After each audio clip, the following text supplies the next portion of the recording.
de Cirugía Urgencias 1 con todos ustedes en esta aula virtual de Teams. Vamos a iniciar con la primera parte que corresponde a la fisiopatología de las heridas y manejo de las mismas. ¿De acuerdo?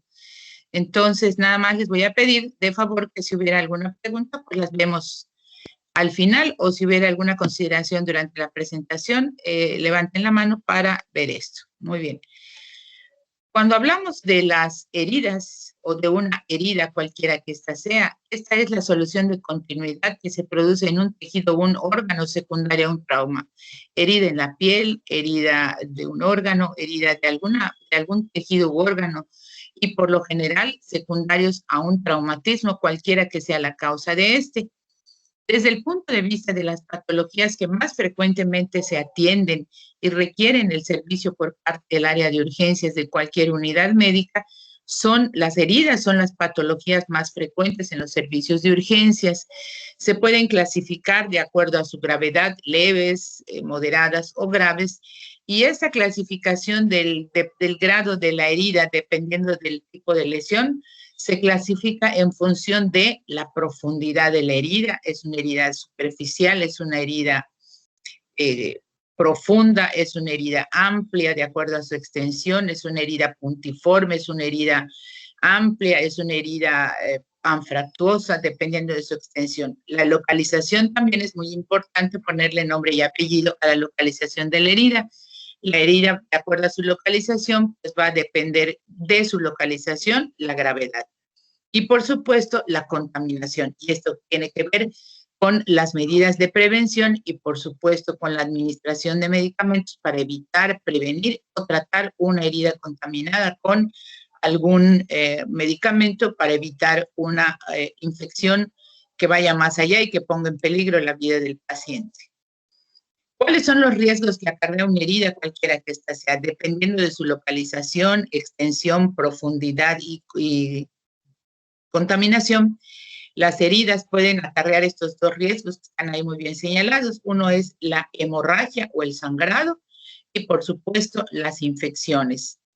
La producción de una herida a nivel local, cualquiera que sea el tejido afectado, va a producir un síndrome inflamatorio, cualquiera que ésta sea, leve, una rayadura, una escoriación, una herida cortante, una herida mucho más profunda, donde siempre hay un proceso inflamatorio o un síndrome inflamatorio caracterizado por la pérdida de la sustancia, hay hemorragia y, por supuesto, hay una alteración en la continuidad de los tejidos. Y también tenemos que identificar cuáles son los síntomas locales y topográficos dependiendo de la herida que nosotros estemos atendiendo. Las heridas simples o no complicadas son heridas, se llaman así, porque tienden a evolucionar a una cura espontánea. ¿Esto qué quiere decir? Que no requiere de ningún procedimiento desde el punto de vista técnico para reparar, suturar, etcétera. Y normalmente son aquellas heridas simples que tienden a evolucionar de una manera espontánea y donde los fenómenos desde el punto de vista fisiopatológico que se desarrollan en cualquier tipo de herida comprenden dos etapas. Nuestro organismo reacciona de esta manera ante la agresión sufrida por un trauma que produce una disrupción a nivel del tejido, del órgano, llámese piel, llámese músculo, llámese tendón, etcétera. Y el primer fenómeno normal o de fisiopatología, dependiendo de la lesión, va a ser que nuestro organismo reacciona mediante la eliminación y limpieza de la herida, como vamos a ver más adelante, en base a la celularidad, a nuestro propio organismo, a nuestro estado inmunológico. Y luego viene una segunda etapa en donde se da un proceso de proliferación o de reconstrucción. Entonces, los dos fenómenos principales que se desarrollan en una herida son estas dos etapas. La primera es la etapa de limpieza y eliminación y limpieza de la herida, y la segunda etapa pues prácticamente es una etapa de proliferación, reconstrucción o reparación de la herida en sí. Esto es un fenómeno normal que ocurre en nuestro organismo ante una agresión. Así reaccionamos. Los tejidos se pueden encontrar parcial o totalmente desvitalizados, dependiendo de la magnitud, agente agresor, profundidad y extensión de la herida, produciendo una desvitalización de estos tejidos, sangrado, la presencia de cuerpos extraños y, por supuesto, la presencia de gérmenes infecciosos. Ante toda esta agresión hacia nuestro organismo a través de una herida, existe una respuesta local frente a estas lesiones que cumple dos objetivos que están relacionados con las dos primeras etapas que acabamos de mencionar.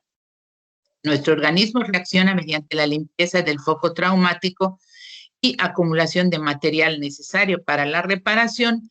Y luego viene el proceso de reparación a través de que nuestro organismo forma el colágeno, que aumenta la resistencia a que una herida se pueda separar a través de sus bordes. Luego inicia el proceso de epitelización o reparación, que puede producirse de manera precoz si es una herida simple o tardíamente, dependiendo si la herida está cerrada o abierta y dependiendo de su extensión, magnitud, etcétera. Primeramente se da el proceso inflamatorio, la reacción fisiopatológica en la primera etapa, en donde nuestro organismo, a través de cambios vasculares, cambios celulares y mediadores inflamatorios, se da el primer proceso o la primera etapa como una respuesta inflamatoria ante una lesión. Después de que ocurren todos estos cambios vasculares, celulares y mediadores inflamatorios, viene el proceso de reparación o de cicatrización. El proceso de cicatrización es muy importante que lo revisen y quede perfectamente estudiado y determinado, porque existen procesos reparadores de cicatrización de primera, de segunda, de tercera y hasta de cuarta intención.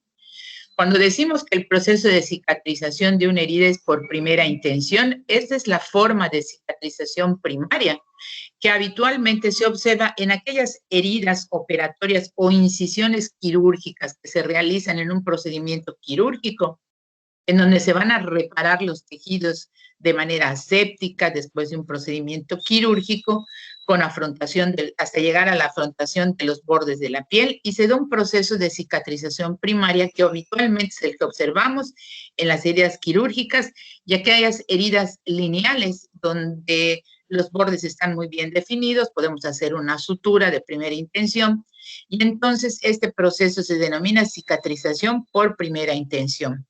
Para que esto ocurra, se requieren de estas condiciones que están señaladas en la lámina. La herida debe ser totalmente limpia, no contaminada, o esto es, ausencia de infección o potencial infección de la herida. La herida debe tener una hemostasia perfecta. ¿Qué es lo que significa hemostasia perfecta? Que debemos hacer una hemostasia a través de un procedimiento quirúrgico en donde no haya nada de sangrado. Una herida sangrante no se puede suturar hasta que no nos aseguremos que todos los vasos están coagulados y hasta que no exista sangrado.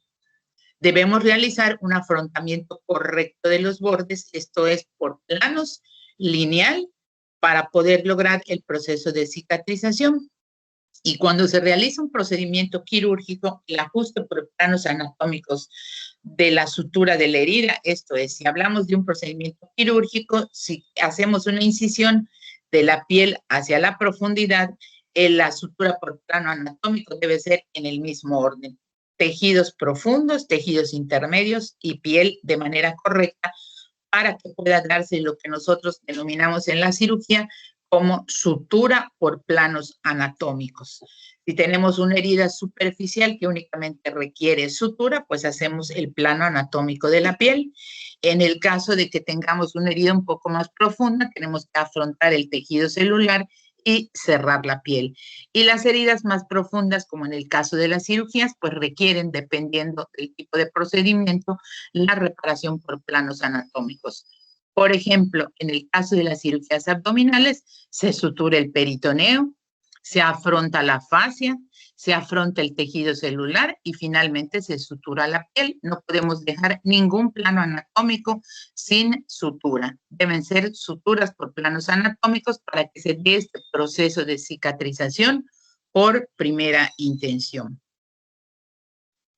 Por segunda intención, Este proceso de cicatrización ocurre ya en forma lenta y a expensas básicamente de la formación de un tejido de granulación bien definido, y que desafortunadamente cuando tenemos un proceso, una herida que va a cicatrizar por segunda intención, deja como vestigio a nivel de la piel una cicatriz retraída o antiestética.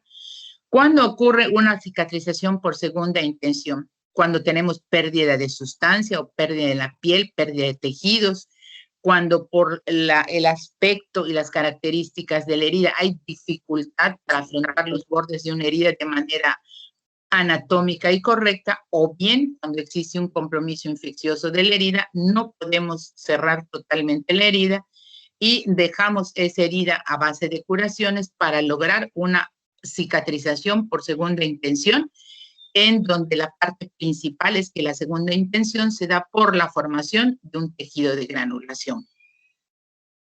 La cicatrización por tercera intención se denomina así cuando reunimos las dos superficies de la herida después de haber pasado por una fase de granulación, pero la cicatrización por tercera intención se da con una sutura secundaria.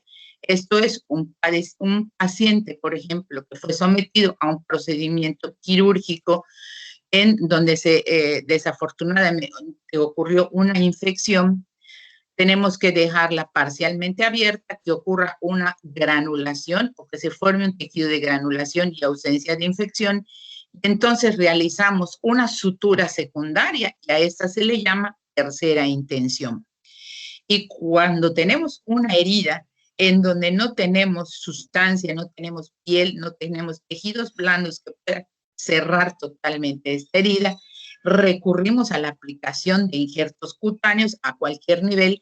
Y este tipo de cicatrización se conoce como cicatrización por cuarta intención, cuando se aplican injertos cutáneos por pérdida de sustancia.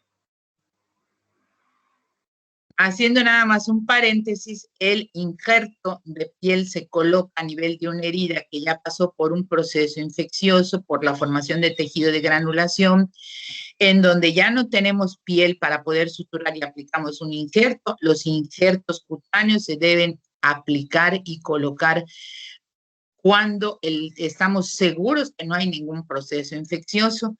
Habitualmente en los hospitales de segundo nivel, donde se hacen este tipo de procedimientos, tenemos que garantizar que no hay ningún proceso infeccioso y por esta razón se toman cultivos de la herida que nos aseguren que no existe ningún germen que pueda crecer y trastornar este proceso de cicatrización por cuarta intención al aplicar el injerto. Si aplicamos el injerto de piel en una herida infectada, sencillamente el injerto cutáneo no va a funcionar. En esta lámina, de manera esquemática y gráfica, se muestra la cicatrización primaria o por intención primaria. Como ustedes observan, vamos desde la superficie a la profundidad, haciendo una sutura por planos anatómicos que garanticen una cicatrización adecuada. En la segunda lámina, pues entonces lo que ven hacia el centro, entre los bordes de la herida, es el tejido de granulación que va creciendo o que se va formando de la profundidad hacia la superficie, y cuando ya tenemos un tejido de granulación suficiente, podemos realizar la sutura.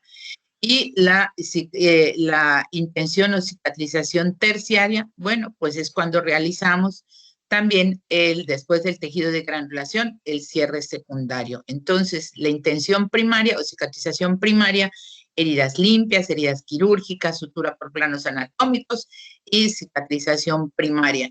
Cicatrización secundaria, aquellas heridas que están potencialmente infectadas, en donde la cicatrización se lleva a cabo por tejido de granulación. La intención terciaria es una vez que la herida no está infectada, tenemos tejido de granulación, podemos hacer una sutura secundaria. Y la cicatrización por cuarta intención es cuando se aplican injertos cutáneos. Los procesos de cicatrización, independientemente de sus fases, decimos que una cicatrización es aséptica o totalmente libre de infección. Siguen todas las etapas descritas en la biología de las heridas, y si es una incisión quirúrgica, se dará con un mínimo de traumatismo. en los procedimientos quirúrgicos, cualquiera que sea la especialidad, debemos tener mucho cuidado en el manejo de los tejidos porque las presiones, el manejo inadecuado puede desvitalizar. Por esto es que debemos ocasionar durante el procedimiento quirúrgico, durante la sutura, el mínimo traumatismo para poder garantizar una cicatrización aséptica. A mayor manejo, mayor contusión, a mayor manipulación de tejidos, pues obviamente vamos a alterar este proceso de cicatrización aséptica porque la unión de los bordes curan rápidamente y hay escasa fibrosis. Cuando hablamos de cicatrización séptica, pues es cuando la infección complica la evolución de una herida. Entonces, el proceso de cicatrización se puede tornar prolongado, pudiendo durar semanas o meses, dependiendo del proceso infeccioso y del tipo de germen. ¿Cuáles son las fases de cicatrización? Primero existe el proceso de reacción inflamatoria, donde hay aglutinación con reacción inflamatoria. Por esto es que al organizarse el tejido existe una zona de hiperemia o un enrojecimiento de la herida, que es un proceso normal. Y finalmente la fibrosis con isquemia. Desde el punto de vista histológico, la epidermis se presenta lisa, sin el festoneado de las papilas. Acuérdense que no posee glándulas sudoríparas ni tampoco formaciones pilosebáceas. El tejido conjuntivo se forma por el plano fibroso paralelo que está cruzado por paquetes de fibras perpendiculares y el tejido de fibrosis cicatricial pues encierra los elementos celulares como son los fibroblastos, células de tipo linfático y leucocitos y la formación de abundantes polimorfonucleares, básicamente neutrófilos desde el punto de vista del proceso histológico de cicatrización. Los tipos de heridas. Las catalogamos de acuerdo a su separación de tejidos en abiertas y cerradas. Las heridas abiertas es donde, por supuesto, hay separación de los tejidos y a mayor extensión y a mayor longitud son aquellas heridas que tienden a infectarse fácilmente. Las heridas cerradas son aquellas que no tienen una lesión visible, que pueden ser debido a que no son visibles, pueden ser graves a que no son visibles, por ejemplo, en los traumas cerrados, y que van a generar hematomas o hemorragias, sobre todo a nivel de las estructuras viscerales en el abdomen, como en los traumas abdominales severos, donde se puede ocasionar una herida o un desgarro a nivel del hígado, a nivel del riñón o a nivel del vaso. Y dentro de los traumas abdominales, la víscera, como si ustedes recuerdan un poquito en anatomía, la víscera abdominal más susceptible de sufrir ruptura por traumatismo abdominal, por su ubicación anatómica y su tipo de tejido, es el vaso. El hígado pues está protegido por las costillas y los riñones son órganos retroperitoneales en los casos de traumatismos o heridas cerradas. Desde el punto de vista de simple y complicada, las heridas simples son aquellas que afectan la piel, pero que no hay daños importantes y no comprometen ningún tipo de órganos. Las heridas complicadas son extensas, son profundas, hay abundante hemorragia y pueden haber lesiones en tejidos internos a nivel de los órganos y a nivel de las extremidades, lesión muscular, lesión tendinosa, sección tendinosa y a nivel del abdomen y de órganos con o sin perforación visceral.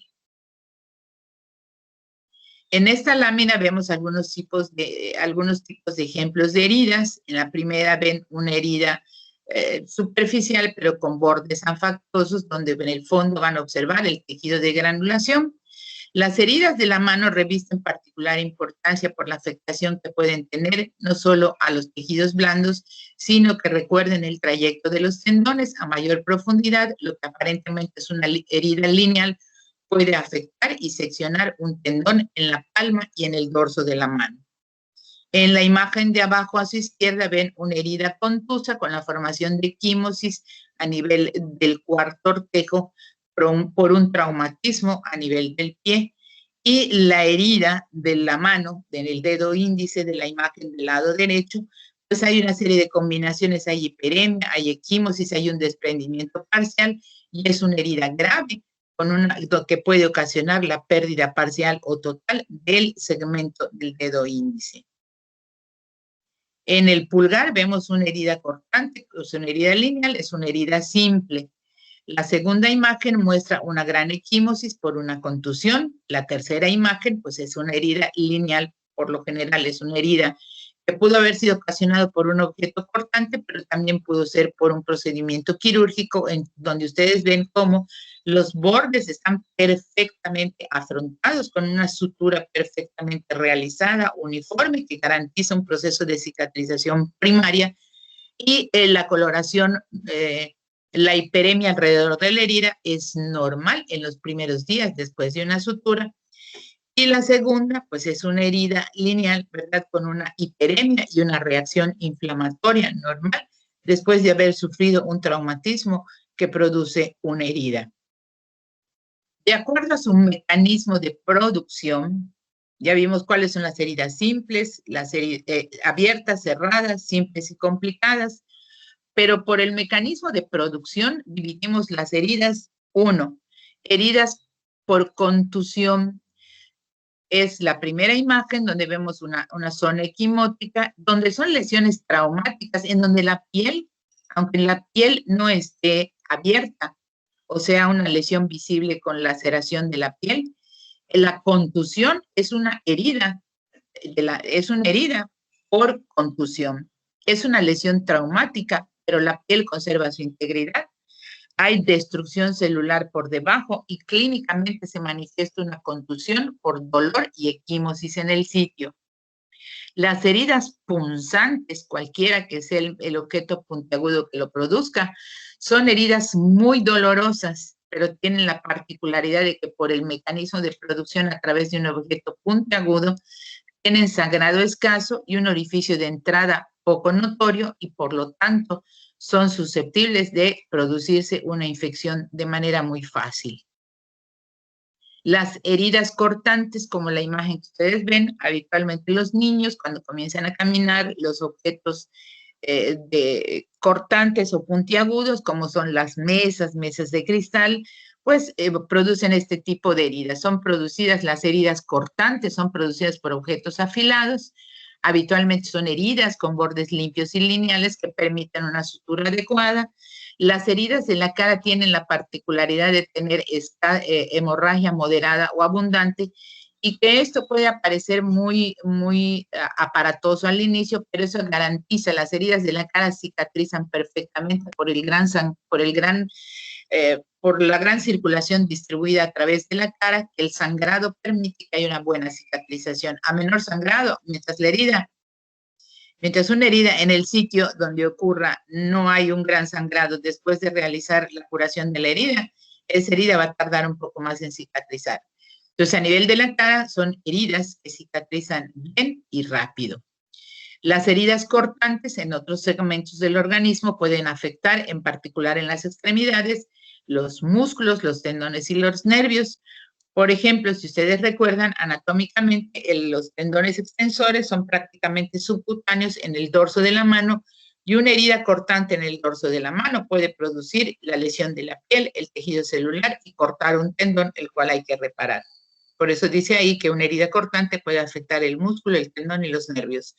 Si nos vamos a la región palmar, pues bueno, las heridas cortantes, dependiendo del sitio donde estas ocurran, pues pueden afectar músculos, tendones y vasos un poco menos frecuentes. Y a nivel de la extremidad inferior, pues tenemos al tendón de Aquiles, que es prácticamente subcutáneo en su inserción distal, y cualquier herida cortante a nivel de la parte posterior de la pierna, en particular a nivel del extremo distal de la pierna, donde se inserta el tendón de Aquiles, puede producir una lesión importante en el tendón de Aquiles. Cuando se combinan una herida punzante con una herida cortante, a esto le llamamos heridas punzocortantes. ¿Cuáles son estas heridas punzocortantes? Producidas por objetos puntiagudos y filosos. ¿Cuáles son estos objetos? Por ejemplo, los puñales, las navajas, las tijeras, los cuchillos, ¿sí? O bien un hueso fracturado, pero estos son los objetos punzocortantes. ¿Cuál es la característica particular? Como se ve en la imagen de la derecha, que las heridas punzocortantes es de acuerdo al mecanismo de lesión, las heridas punzocortantes combinan corte y punción. Cuando hablamos de lesiones menos graves, pero muy dolorosas, son las raspaduras, abrasiones o escoriaciones, en donde esta lesión se produce cuando hay un roce de la piel sobre superficie dura, por ejemplo, una caída sobre el pavimento que produce una escoriación. Es sumamente dolorosa con sensación de ardor, sin embargo, no produce gran sangrado, como ven en la primera imagen. El problema de estas heridas es que como hay una abrasión de toda la piel, se puede infectar con facilidad. Y en las raspaduras, escoriaciones o abrasiones, la lesión está localizada únicamente a la epidermis, pero son muy dolorosas. Cuando hablamos de laceraciones, las laceraciones son producidas por objetos de bordes dentados, sierras, cuchillos dentados, etcétera, y que tienen la particularidad de generar tejidos desgarrados. Y las heridas, los bordes de las heridas, como ven en la imagen de abajo, son heridas irregulares. Desafortunadamente, mucha gente que se dedica como parte de su actividad laboral al trabajo con sierras taladoras, como los carpinteros, trabajadores manuales, que utilizan objetos de bordes dentados sin la protección adecuada, pueden sufrir básicamente lesiones o laceraciones con objetos de bordes dentados, sobre todo a nivel de las manos. En las heridas por proyectil de arma de fuego, pues bueno, como ustedes saben, las heridas por proyectil de arma de fuego, aparte de la lesión grave que ocasionan, son esas heridas en donde el orificio de entrada, dependiendo del proyectil, este puede ser pequeño, redondeado y limpio, y el tamaño de salida de una herida por proyectil de arma de fuego es mayor que el orificio de entrada. Dependiendo del sitio de la lesión, la hemorragia puede ser variable, así como la afectación de los órganos también es variable, dependiendo del sitio donde haya ocurrido. Habitualmente, cuando nos referimos a las heridas por proyectil de arma de fuego, denominamos herida por PAF para abreviar, y eso significa de manera general herida por arma de fuego o por proyectil de arma de fuego. Las heridas por aplastamiento, por ejemplo, cuando utilizamos un objeto pesado al clavar un clavo, en donde, o bien en el caso de desastres como son los aplastamientos por derrumbes, como en los terremotos, como en los derrumbes de las casas de manera accidental. Cualquier lesión, sobre todo de las extremidades o del tórax y el abdomen, se denominan heridas por aplastamiento porque una parte del cuerpo es atrapada entre uno o dos objetos pesados. Y esto puede incluir fracturas desde el punto de vista óseo. Y es muy importante determinar en las heridas por aplastamiento, dependiendo de la magnitud del sitio y de la ocurrencia, la determinación de lesiones internas y externas probables. Las lesiones por mordeduras, desde el punto de vista de la infección, son sumamente graves por la infección que pueden acarrear, no tanto de animales, sino como mordedura de humanos. Si ustedes recuerdan, cuando revisamos la anatomía de la boca, etcétera, la parte más contaminada que tenemos en nuestro organismo es la boca.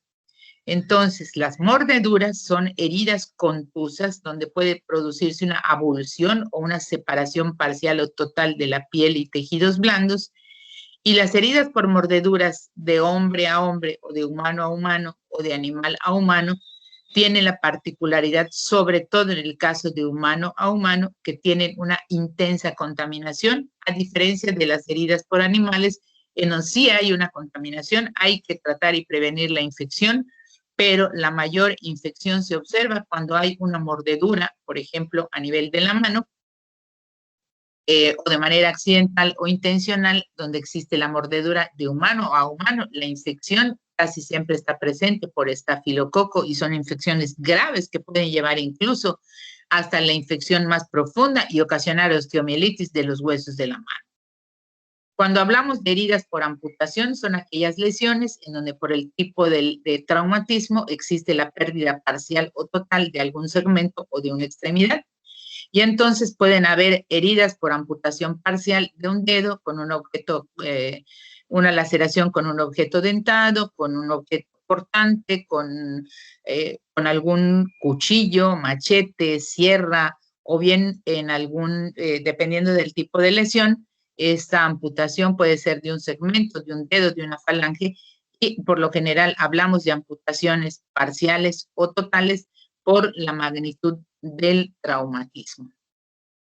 Aquí en nuestro medio hemos observado, pues desafortunadamente, las actividades recreativas y profesionales relacionadas con los motores de las lanchas, hay que tener mucho cuidado, porque si hay algún descuido, pues el movimiento, o bien en las revolvedoras de cemento, al meter de manera accidental la mano, pues existen lesiones que pueden producir la amputación parcial o total de algún segmento de la extremidad superior o inferior a través de este tipo de traumatismos.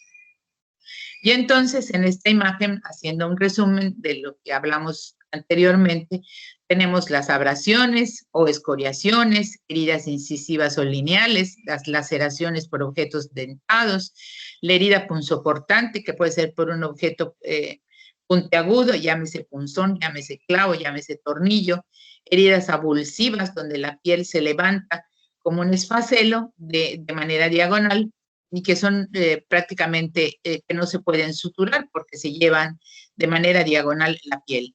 Y las heridas parciales por amputación, como en el caso de la pérdida de un segmento, que en este caso es una parte del dedo índice. Una vez que nosotros sabemos qué pasó, cómo ocurrió, las condiciones, y hacemos una evaluación muy rápida en relación al interrogatorio, procedemos a la exploración general del paciente. Si hablamos de las heridas cutáneas simples, no complicadas, lineales, no hablamos de heridas quirúrgicas, hablamos de heridas por trauma, pues las heridas cutáneas realmente no constituyen una urgencia. Cuando tenemos un paciente con múltiples heridas, en el caso de un paciente poli o traumatizado, pues tenemos que hacer una evaluación completa, como señalábamos antes, de la vía aérea, está sangrando y las posibles lesiones asociadas para poder planear de manera adecuada el tratamiento. En el interrogatorio es sumamente importante determinar cómo fue el mecanismo del accidente, sobre todo para establecer si el accidente tiene alguna relación con una actividad laboral, porque ahí el panorama desde el punto de vista legal cambia para el paciente y para su consecuente evolución. El paciente posee alguna alergia porque vamos a administrar anestésicos para poder explorar y suturar esa herida. El paciente tiene alguna enfermedad de interés con sus tratamientos, esto es, ¿qué comorbilidad tiene un paciente? El tratamiento de un paciente, de un niño, de un adulto joven sin comorbilidad es uno, pero cuando tenemos a un adulto mayor o bien a un joven con antecedentes de diabetes mellitus 1 o tipo 2, entonces tenemos que tener mucho más cuidado con el manejo de los tejidos, porque acuérdense que la diabetes mellitus tiene en el fondo de dentro de todo su panorama de afectación, se tiene una microangiopatía vascular per se por la enfermedad, y esto va a dificultar un poco la cicatrización y obviamente hay mayor susceptibilidad a un proceso infeccioso. El paciente ha tenido intervenciones quirúrgicas previas, quiere decir que ha recibido procedimientos anestésicos, y por supuesto investigar el cuadro de inmunizaciones, que lamentablemente en nuestra población e incluso entre nosotros la inmunización no tiene mayor relevancia y desafortunadamente solo nos acordamos de la inmunización cuando tenemos una herida. En el momento de explorar la herida tenemos que explorar todas las estructuras anatómicas en el área.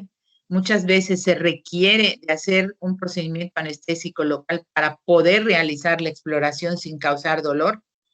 Cuando tenemos traumatismos craniofaciales o heridas faciales, donde además podemos tener una lesión ósea, como en los traumatismos de la cara, en los boxeadores, gente que ha sido agredida o bien secundario a un accidente de tránsito donde tenemos un trauma craniofacial, debemos realizar, además de la sutura de las heridas faciales, la exploración desde el punto de vista radiológico mediante estas radiografías del cráneo en proyecciones AP y lateral. La proyección de Waters es la primera que ven en esa imagen, donde se observa la relación occipito-naso-mentoplaca para visualizar toda esta estructura, y a ese tipo de proyección se le conoce como Waters. La proyección de Cadwell es una proyección posterior, Y actualmente con los métodos de imagen que tenemos, la tomografía casi siempre la utilizamos para determinar fracturas del piso de la órbita, fracturas en la base del cráneo, fracturas en el macizo facial y a qué nivel son, que tienen que tener muy presente como una herramienta de apoyo diagnóstico en la evaluación de un paciente, sobre todo cuando el traumatismo está relacionado a la cara y al cráneo, y donde es mucho más evidente en la cara que en el cráneo, porque el paciente está consciente, pero tenemos que descartar cualquier fractura del piso de la órbita, a nivel del puente nasal, etcétera. Desde el punto de vista del tratamiento, si ya establecimos el diagnóstico y que vamos a tratarlo en el área de urgencias, al paciente hay que ponerlo de una manera más cómoda para que pueda colaborar con nosotros en el procedimiento de curación y sutura si lo necesitara para realizar el tratamiento adecuado. Lo primero que hacemos con una herida es hacerlo con una limpieza en condiciones asépticas. Obviamente, al día de hoy es más que importante estar protegidos con gorro, cubrebocas, con guantes estériles para realizar el lavado mediante suero fisiológico, jabón o soluciones yodadas. Y cuando tenemos un área pilosa como el área del cuero cabelludo, pues tenemos que hacer el rasurado que nos permita visualizar la herida para poder realizar las suturas si lo requirieran. En este proceso de limpieza en condiciones asépticas, el lavado es abundante y el objetivo de hacerlo es que por barrido o eliminación a través de un lavado abundante podemos descontaminar totalmente esa herida, aun si tuviera la presencia de cuerpos extraños, piedras, hierba, etcétera, cristales. Una vez realizada la limpieza en condiciones asépticas para poder realizar la sutura y afrontar los bordes de la herida, utilizamos anestésicos locales, que ahí están mencionados. El más común y el que está en casi todos los hospitales es la lidocaína, que se manejan al 1 y 2%. Lo vamos a ver en la próxima clase, en la aplicación de anestésicos. Y la mepivacaína y bupivacaína se manejan prácticamente en el quirófano. Lo más común es la lidocaína. Cuando vamos a realizar la aplicación de un anestésico es muy importante el sitio donde lo vamos a aplicar. Sí, porque la lidocaína viene con y sin epinefrina. El objetivo de que este anestésico local tenga o no epinefrina es por el sitio donde se va a aplicar el anestésico. Si tenemos heridas distales, sobre todo en la mano, a nivel de los dedos, a nivel de la región nasal, a nivel de la región de la oreja, o donde haya posibilidades de necrosis, no debemos aplicar lidocaína con epinefrina porque vamos a producir vasoconstricción y vamos a disminuir un sangrado que nos lleve a la cicatrización. En otros sitios anatómicos sí podemos usar la lidocaína con epinefrina, pero en las heridas distales, en las suturas distales, es preferible y es lo indicado utilizar como anestésico local la lidocaína al 1 o al 2%, pero sin epinefrina. Exploramos la herida bajo anestesia en condiciones asépticas, retiramos o debridamos, a eso se le llama debridación, el retiro de aquellas partes blandas, desvitalizadas, para tratar de regularizar la herida y tener un buen afrontamiento mediante un proceso de desbridación donde puede haber tejido muerto que retiramos con una pinza y una tijera estériles. Si está sangrando, realizamos hemostasia, ya sea con electrocoagulación o bien con sutura.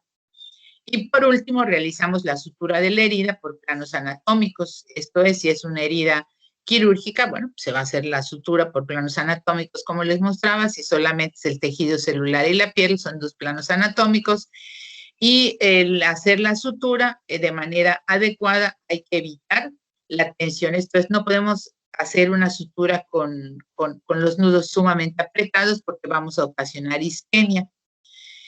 El tiempo de permanencia de una sutura de la piel, habitualmente con una sutura de nylon, si hablamos en el caso de los párpados y la cara, tenemos hasta 6 días para retirarlos porque, como les mencionaba, la cicatrización de las heridas de la cara es mucho más rápida que en cualquier otro sitio por el tipo de circulación que tenemos. En el tronco y en las extremidades, inclusive en el abdomen, entonces el mínimo es de 7, 10, máximo 14 días. Por lo general, en las suturas de las extremidades, la sutura la dejamos 10 días, que es el proceso de cicatrización que nos permite nuestro organismo, y al cabo de 10 y máximo 14 días podemos realizar el retiro de esta sutura y tener la garantía que nuestro proceso de cicatrización va por buen camino, siempre y cuando no haya ningún proceso infeccioso añadido. Desde el punto de vista de la prevención y la profilaxis antitetánica, es sumamente importante en cualquiera de las heridas, llámese cortante, puntiforme, simple, etcétera. Pues aquí está señalado que cuando tenemos una herida limpia y pequeña, si un paciente fue vacunado en menos de 5 años, no requiere, ¿sí? No requiere tratamiento a través de la administración de la profilaxis. Recuerden ustedes que la profilaxis antitetánica se lleva a cabo mediante la administración de 2 métodos de vacunación. Tenemos la vacunación activa y la vacunación pasiva. La vacunación activa es la administración de gamma globulina hiperinmune, que pues ha tenido un proceso de evolución porque inicialmente era de suero de caballo y ahorita pues, se está utilizando, pero es una vacunación activa. Si nos aplican toxoide tetánico, es pasiva porque nos están administrando el Clostridium tetani de manera pasiva para que nuestro organismo reaccione ante la producción de anticuerpos. Y ahí está muy bien señalado que si el paciente tiene una herida limpia y no pequeña, independientemente que no creo que ningún paciente maneje su cartilla de vacunación de manera regular con la vacunación, sobre todo el adulto, pues hay que recomendarle que en un momento dado pueda iniciar un proceso de vacunación, habitualmente toxoide tetánico. Pero si tenemos una herida amplia, contaminada, con potencial de desarrollar tétanos, de acuerdo a la evaluación que hicimos, aunque estuviera vacunado, el paciente debe recibir toxoide tetánico, dosis de 0.5, más gamma globulina hiperinmune. Entonces, en un paciente con una herida contaminada tetanigénica, utilizamos los 2 esquemas de vacunación, tanto activa como pasiva. Y en aquellos pacientes en donde su herida no sea tan, que no esté complicada, que sea una herida simple, pues no utilizamos profilaxis.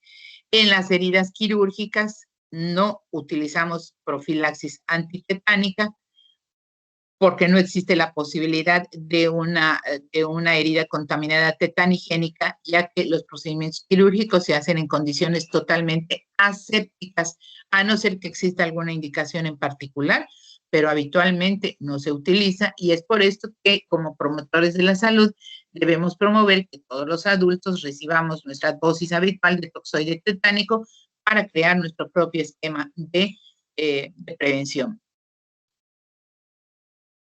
Desde el punto de vista de la administración de antibióticos o antimicrobianos, cuando tenemos heridas simples y limpias, sin potencial de contaminación, en una herida quirúrgica limpia, de una cirugía no complicada, no es necesario emplear heridas simples y limpias. En algunos procedimientos quirúrgicos mayores se utiliza de manera profiláctica cuando es una cirugía en un adulto mayor que tenga comorbilidad, por ejemplo, en los casos de pacientes con fractura de cadera, cirugía de columna, cirugía de prótesis de rodilla y de cadera, pues obviamente por la magnitud se utiliza una profilaxis antimicrobiana. Pero cuando la herida está limpia pero contaminada sucia o con potencial de infección, pues este es el esquema de todos los medicamentos de primera, segunda y tercera generación que se pueden utilizar como profilaxis antibiótica, que son la dicloxacilina, la ciprofloxacilina, ceftriaxona, etcétera, y aminoglucósidos como la amicacina, la gentamicina, dependiendo del germen el paciente desarrolle si hay un proceso infeccioso mediante un cultivo del exudado purulento o del sitio de la herida para determinar la susceptibilidad del organismo a la administración de estos antibióticos. Y como analgesia, pues siempre evitamos en casos de heridas la administración de ácido acetilsalicílico o aspirina porque este funciona como antiagregante plaquetario y que lo que nosotros necesitamos es que haya la ocurrencia de una agregación plaquetaria para asegurar nuestra cicatrización. Ningún derivado de ácido acetilsalicílico se utiliza como analgésico cuando existe una herida, ya sea por trauma o quirúrgica. ¿Cuáles son los analgésicos que habitualmente administramos, señalados en la guía de práctica clínica y recomendados para el manejo del dolor ante una herida, cualquiera que ésta sea, leve, superficial, mediana, profunda, posoperatoria? El acetaminofén o paracetamol en dosis de 500 miligramos cada 8 horas y suspenderlo cuando ya no haya dolor. Y en algunos casos el ketorolaco, 10 miligramos cada 8 horas. Sin embargo, con el ketorolaco hay que disminuir el tiempo de administración porque el ketorolaco administrado durante largo tiempo o mucho tiempo puede producir lesión a nivel renal. Muy bien, jóvenes, hasta aquí llegamos con esta parte del manejo de las heridas. Les pediría yo, por favor, si tuvieran alguna pregunta con relación a este tema de la fisiopatología y manejo de las heridas, para que iniciemos la sesión de preguntas y respuestas, por favor. Adelante.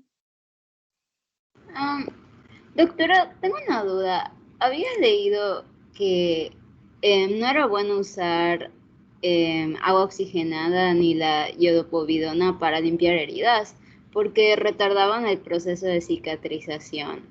¿Eso es cierto? Bueno, la administración de soluciones, además de hacer un buen lavado con solución fisiológica, que es lo ideal para lavar una herida, se puede aplicar jabón estéril o jabón quirúrgico, con el que se efectúa el lavado de manos para lavar y limpiar una herida, pero lo más utilizado hoy es la solución de iodopovidona. El agua oxigenada tiene sus inconvenientes y solamente se administra dependiendo del germen aislado. Entonces, el agua oxigenada no es parte del esquema del manejo de una herida. Las herramientas que tenemos para curar o realizar el lavado de una herida, sí, efectivamente, el agua oxigenada retrasa. La iodopovidona menos, pero es el mejor antiséptico desde el punto de vista local que tenemos hay otros mucho más, pero dependiendo de la herida, hay heridas complicadas, hay cosas mucho más sofisticadas en el manejo de las heridas ahorita, porque inclusive, bueno, eso lo podemos ver después, nada más como conocimiento general, existen unos parches que absorben ante las heridas complicadas, infectadas, como las escaras o heridas que tienen mucho tiempo de evolución, que no cicatrizan, que siguen exudando, unos parches que van conectados a una maquinita que van absorbiendo, un back que va absorbiendo para evitar las curaciones y la exposición de manera frecuente, ¿no? Pero al día de hoy nosotros necesitamos solución fisiológica, soluciones de iodopovidona, ya sea en la espuma de iodopovidona se utiliza para asear un área que se va a incidir y la solución de iodopovidona se utiliza en las heridas ya abiertas. El agua oxigenada se utiliza muy poco, pero en algunos casos, dependiendo del germen aislado en una herida infectada, se utiliza. ¿Sí? ¿Quedó claro? Sí, gracias. Muy bien. ¿Alguna otra pregunta, jóvenes?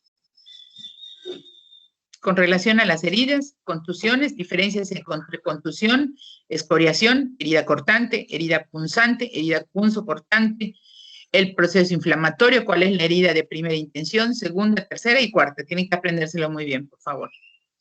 ¿Cuáles son los tipos de cicatrización primaria? Cuando hablo de esta paciente tiene una herida que ya cicatrizó de manera primaria. Cuando yo digo esto me refiero a un paciente que tuvo una herida quirúrgica que ya cicatrizó por intención primaria. Paciente que tiene una herida abierta porque tuvo una cirugía o bien tuvo una herida que no fue posible suturar por su grado de contaminación, está en un proceso de tejido de granulación, pues hablo de una cicatrización. ¿Este paciente está cicatrizando? Sí. ¿Ya tiene tejido de granulación? Sí. Este tipo de cicatrización, que a veces no hay necesidad de suturar, se da por formación de tejido de granulación hasta la cicatrización total. El paciente que ya tuvo una herida quirúrgica o no infectada tiene un tejido de granulación, pero los bordes hay que afrontarlos con una sutura secundaria. A este tipo de cicatrización se le conoce como tercera intención. Y cuando no tengo manera de suturar la herida, siempre y cuando no esté infectada, y tengo la necesidad de una cobertura de esa herida a través de un injerto, este tipo de cicatrización se conoce como cicatrización por cuarta intención cuando aplicamos injertos cutáneos. Aquí hay un detalle muy importante que deben recordar en el momento que lleguen ustedes a un hospital en el área de cirugía.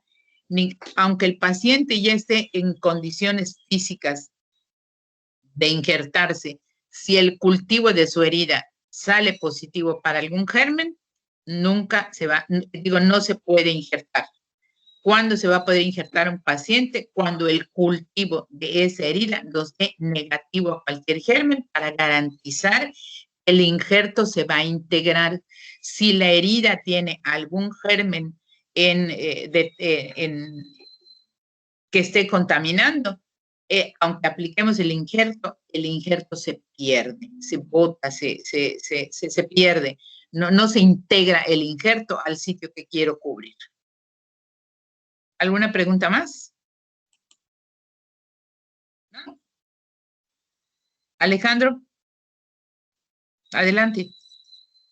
Buenos días, doctora. En el Buenos caso días.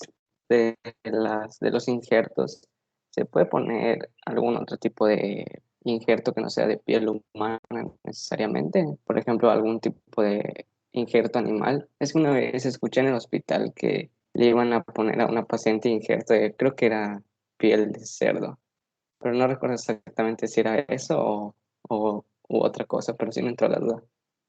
Bueno, yo te puedo hablar del Hospital Orán y hasta donde sé, todos los injertos. Bueno, hay bancos de piel, no en nuestro medio, ¿verdad? En otros lugares de la República Mexicana hay bancos de piel que sirven para que lo ideal es que le tomes un injerto al paciente de algún sitio, la cara lateral del muslo, la cara anterior del muslo, y ese injerto de piel se aplique en donde tiene la necesidad de recibir un injerto. Eso es lo ideal, pero hasta donde sé, ese sigue siendo el procedimiento. La aplicación de injerto de piel, por ejemplo, en los quemados, en los pacientes quemados que requieren injertos, esto sigue siendo a través de los bancos de piel, pero de animales no lo he escuchado. No sé si aquí alguien lo realiza, lo desconozco. Te mentiría yo si te digo que sí hay, porque no hay un banco de piel. O sea, la piel del cerdo, tendrías que remover toda la piel del cerdo y guardarla en un congelador especial y desinfectar y en condiciones asépticas mediante un procedimiento como los bancos de hueso, como los bancos de córnea, para que cuando se requiere el injerto lo puedas tomar. Pero hasta donde sé, aquí no hay ningún banco de piel. ¿En dónde lo escuchaste, perdón, Alejandro? ¿Dónde te dijeron que iban a colocar un injerto de cerdo? En la T1. Es que una vez tenía una paciente, una familiar que tenía ingresada ahí y ¿Pero cerca por quemadura? había unos pacientes, creo que sí, o creo ¿Por que era un quemaduras? accidente, no recuerdo Ajá. muy bien, pero comentaron eso de que le iban a poner un injerto de piel. Y desde ese entonces, pues, había tenido esa duda y pues no había buscado la oportunidad para Ajá. encontrar la información. Probablemente lo que sí le puede donar es una persona, ¿no? O sea, a mí me retiran un fragmento de piel y se la ponen a otra persona, sí, porque a mí me va a cicatrizar perfecto, no tengo ningún problema. Y puede recibirlo el paciente, no hay forma de rechazo. Pero de animal lo desconozco, porque no habría manera de conservarlo, ¿no? Tal vez como posibilidad en algún momento por la extensión de las quemaduras, pero no lo sé. Injerto de cerdo al humano, no lo sé. No sé si ya lo están realizando. Habría que investigar. Muy bien, ¿alguna otra pregunta más, chicos? A ver, Mauro. Sí, doctora, Dime. En las heridas de primera, segunda, tercera y cuarta intención, ¿la clasificación es por el tiempo si aparece la granulación? No, la clasificación es por el tejido que se está formando. La granulación es la que me va a indicar la Sí, intención. es un tejido rojo y son como granulitos coloraditos que van saliendo en la herida.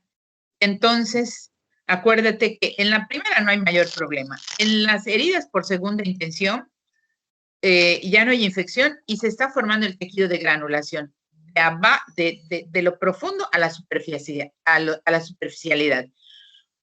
Dependiendo del tipo de herida, puede ser que este mismo tejido de granulación se forme de manera completa y me cierre totalmente la herida.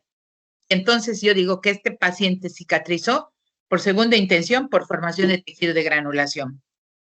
Hasta allá llegó.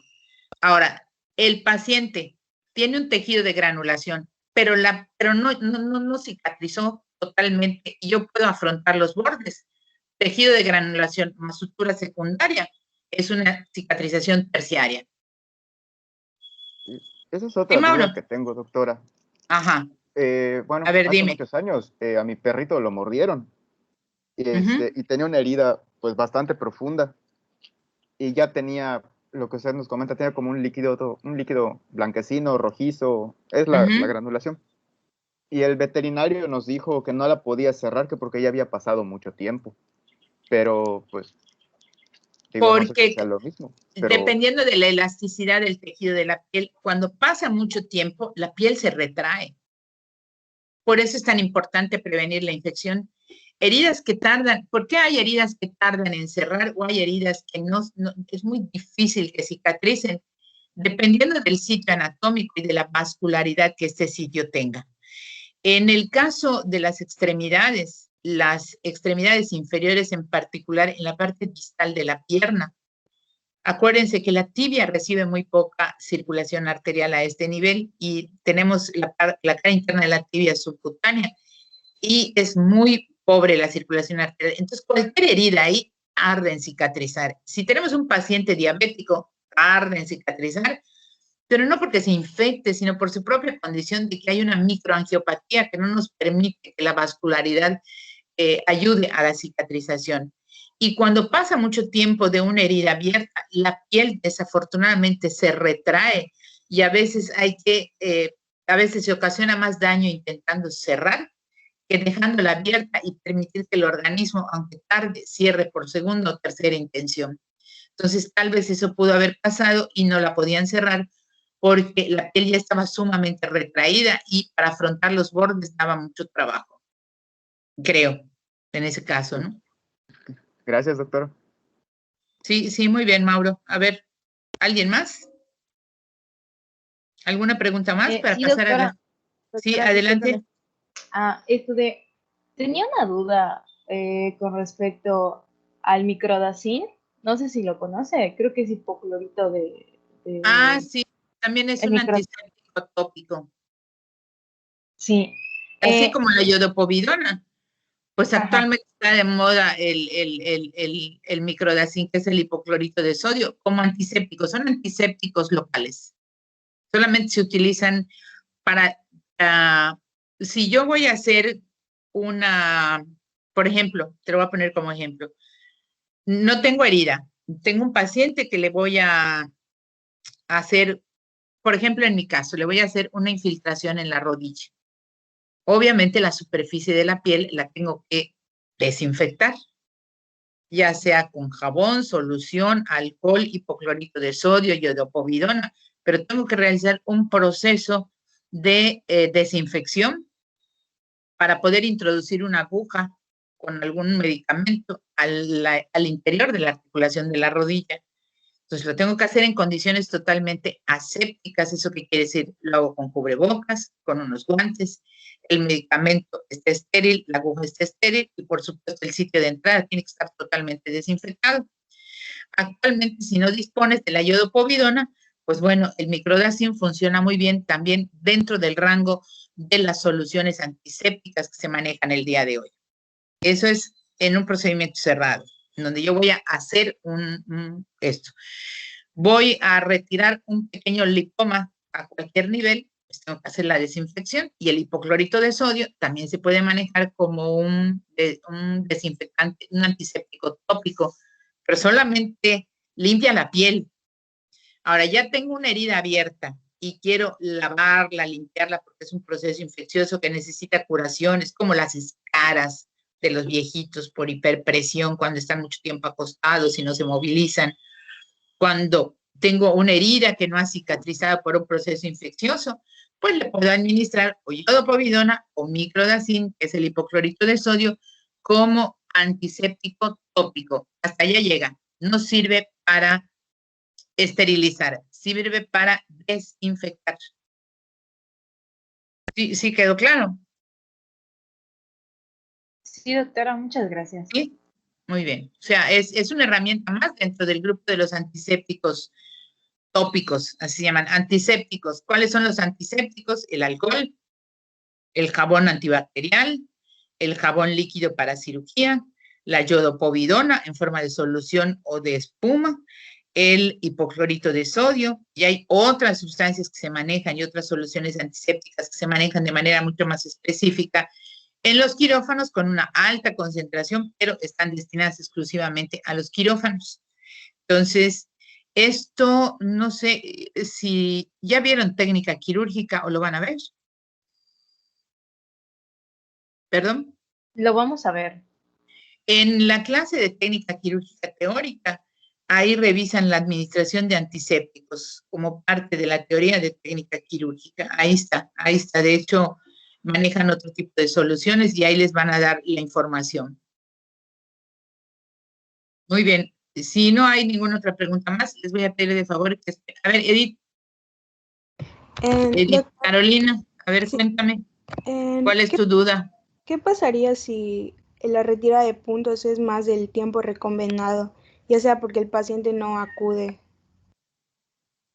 Puede ocurrir, ¿verdad?, que el paciente por condiciones de ubicación o de lo que fuera no acude con nosotros en el tiempo indicado para el retiro de puntos. Desde el punto de vista de que se pueda complicar, no pasa absolutamente nada. Técnicamente es un poco más difícil porque el nylon se adhiere un poco más a la piel y el paciente va a sentir un poquito de mayor molestia en el momento de su retiro. Y en caso de que presentara alguna reacción, cuando tú lo revises, no se va a abrir la herida, definitivamente, pero la piel reacciona como una hiperemia, como una reacción normal ante un cuerpo extraño que permanece más tiempo del debido a nivel de la piel. Es todo lo que vas a encontrar. Retirarlo antes es peor que retirarlo después. Retirarlo antes del tiempo de cicatrización no va a permitir que haya la formación del proceso fisiopatológico, de la formación de los fibroblastos y de colágeno, y entonces si yo retiro la sutura antes de tiempo, mi herida se va a abrir. Y lo que iba a cicatrizar de primera intención, ahora será de segunda o de tercera. ¿Quedó claro? Sí, gracias, doctora. Muy bien, Caro. ¿Alguien más para pasar a la segunda parte? ¿No? Un segundo.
Muy bien, esta segunda parte de la clase tiene que ver con las generalidades, qué es una fractura, qué es una luxación, etcétera. Ahorita vamos a ver.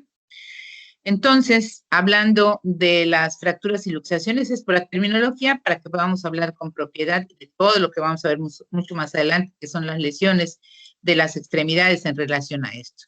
¿Cómo se define una fractura?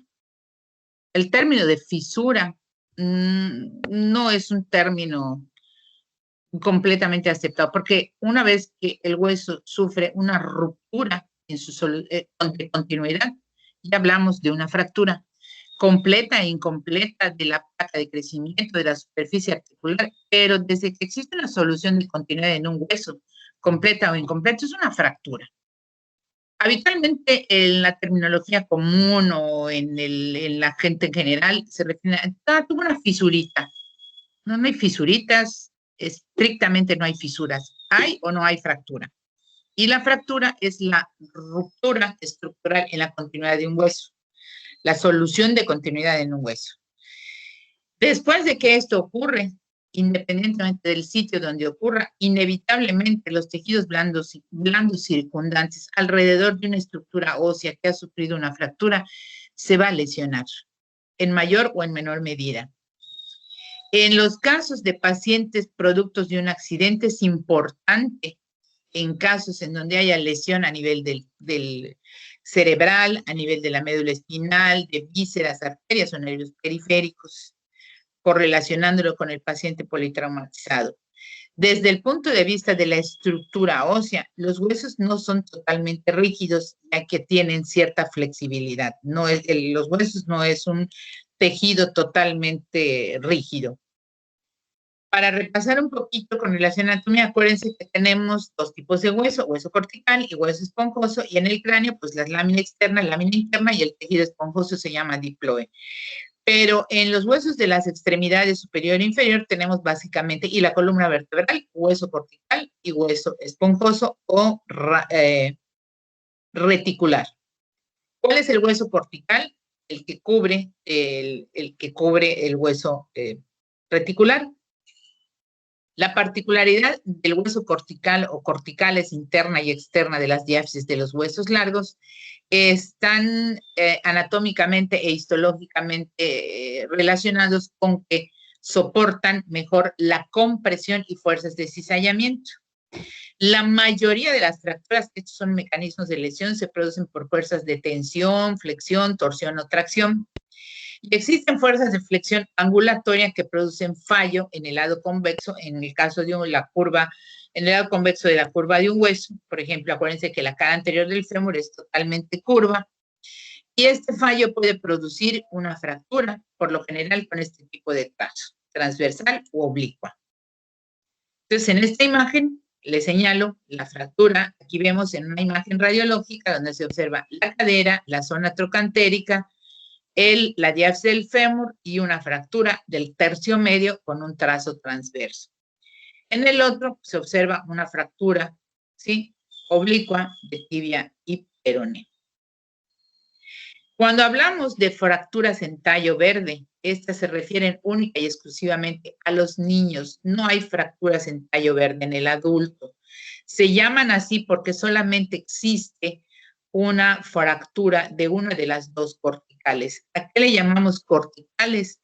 A las láminas de cortical de cada lado de los huesos, donde hay una interna y una externa, y cuando hay una fractura en rama o en tallo verde, únicamente se rompe una sola cortical. Por lo general existe una fuerza angulatoria que va a provocar fallo de tensión en el lado convexo y solo incurvación en el lado cóncavo de los huesos. Esta es la imagen de una fractura en rama verde a nivel del cúbito y el radio en el antebrazo. Las fracturas se pueden dar por diferentes fuerzas, ya saben, giro, torsión, rotación. Entonces, si un paciente tiene un punto de apoyo, como les mencioné anteriormente, a nivel del, por ejemplo, un jugador de fútbol, al margen de la lesión de rodilla, que es la más frecuente, pero si uno tiene como punto fijo el pie y se origina una fuerza de giro, torsión o rotación, esto va a provocar por el mecanismo de lesión, al girar todo el eje de la pierna en un punto fijo como es el pie, y a ver este mecanismo de lesión, el tipo de trazo que vamos a encontrar en la fractura es una fractura en espiral o espiroidea. Pero si por lo contrario, el mecanismo de lesión es a través de una fuerza de tracción sobre un hueso pequeño o un hueso que está, o parte de un hueso por medio de ligamentos o inserciones musculares. Este tipo de fractura se le llama por avulsión o arrancamiento por la forma en que ocurrió a través de una tracción brusca y no es discreta, perdón, es directa sobre el hueso pequeño. Y cuando la lesión o la fractura involucra el cartílago articular, las fracturas se denominan fracturas intraarticulares. Entonces, aquí, por ejemplo, ¿sí?, está señalado una fractura a nivel de la mano. En la imagen del lado derecho visualizan ustedes una fractura de tobillo caracterizada por la fractura del maléolo medial o tibial y la fractura del peroné por encima de lo que anatómicamente conocemos, sindesmosis tibioperonea, que estabiliza la articulación del tobillo. Esta es la imagen clásica de una fractura de tobillo. ¿A qué le llamamos fractura en espiral o espiroidea? Bueno, pues como ustedes ven en la primera imagen, esa corresponde a la fractura en espiral o espiroidea de la diáfisis del fémur. Y la imagen del lado derecho, donde la fractura de la base del primer metacarpiano involucra la superficie articular, aquí en la base del primer metacarpiano, pues entonces estamos observando, eso es una fractura articular, porque involucra la superficie articular, cualquiera que ésta sea. ¿Cuáles son los trazos que podemos encontrar y cómo se llaman? Que ese es el objetivo de esta imagen. El hueso es un húmero, no me lo vayan a confundir con fémur, donde están los diferentes trazos que se pueden observar a nivel de la diáfisis. Un trazo transverso del tercio medio en la A, un trazo oblicuo en la imagen B, un trazo en espiral como vimos en el fémur en la imagen C, y un trazo muy particular descrito y pues a veces lo podemos observar en el húmero o en la tibia. Y si ustedes se lo imaginan, porque aquí tienen que imaginarse, pues en la letra D el trazo se denomina fragmento en ala de mariposa, como si fuera el ala de una mariposa, todo ese fragmento. La letra E corresponde a la conminución. Cuando existen dos o más fragmentos, hablamos de fracturas conminutas. Las otras imágenes se refieren a la descripción de una fractura. Si comparamos la imagen A con la imagen que tiene una flecha, decimos que es la misma fractura del tercio medio y transversa, pero entre la imagen A y la imagen del lado derecho superior señalada con una flecha, pues hay una ligera angulación. Entonces la primera está alineada y la segunda está angulada. En la segunda imagen observamos un trazo completo oblicuo de la tibia y el peroné. En la imagen de las vértebras de abajo hablamos de las fracturas por compresión de los cuerpos vertebrales condicionados y vistos sobre todo cuando no son de origen traumático a nivel de las vértebras de la columna lumbar o torácica en las mujeres u hombres con diagnóstico de menopausia, posmenopáusica para las mujeres o por edad en los hombres, en donde el hueso reticular va cediendo y por encima y por debajo las vértebras supra e infrayacentes van comprimiendo esa vértebra y a eso le denominamos fractura por compresión, pero no traumática por lo general.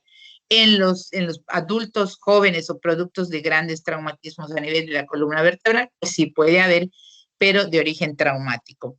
Actualmente, con la cuestión de la osteoporosis y la pérdida, la situación de la densidad ósea mineral disminuida o la fragilidad ósea, las fracturas por compresión de los cuerpos vertebrales son relativamente frecuentes en el adulto mayor, sobre todo mujeres posmenopáusicas. Y la última imagen del lado derecho se muestra una rodilla en flexión, donde ven el tendón rotuliano y la tuberosidad anterior de la tibia separada de su sitio normal y donde hay una abulsión o arrancamiento de esta tuberosidad junto con el tendón para señalar nada más los términos descriptivos de las fracturas por su trazo, por su mecanismo, etcétera. Si hablamos del hueso reticular o hueso esponjoso, pues este es mucho más sensible a fuerzas de compresión o aplastamiento que el hueso cortical. Y en esta imagen les presento las fracturas por aplastamiento, en donde la superficie de la fractura es empujada o impactada, como en el caso de las fracturas del cuello y de la cabeza femoral. Y la imagen del lado derecho, de manera contrastada, señala con un objeto metálico una fractura aplastada hacia adelante en forma de cuña y el cuerpo vertebral por encima y por debajo, y esto es para señalarles la imagen que veríamos en una fractura, en una radiografía por compresión de un cuerpo vertebral, habitualmente por fragilidad ósea. En el caso de los niños, además de las fracturas en tallo verde, tenemos un tipo de fractura relativamente común, denominada fractura en rodete, donde no vemos realmente una línea, sino que en los niños la fractura en rodete se caracteriza por ocurrir en la unión. Si ustedes siguen la imagen, puedo poner, ¿cómo pongo el señalador láser, chicos, aquí? ¿Puedo poner yo? Sí, le pone abajito a la izquierda. Abajito a la izquierda deben de salir las opciones para el señalador. Ay, espérame. Abajo, no veo nada. A ver. No lo tengo. Espérame.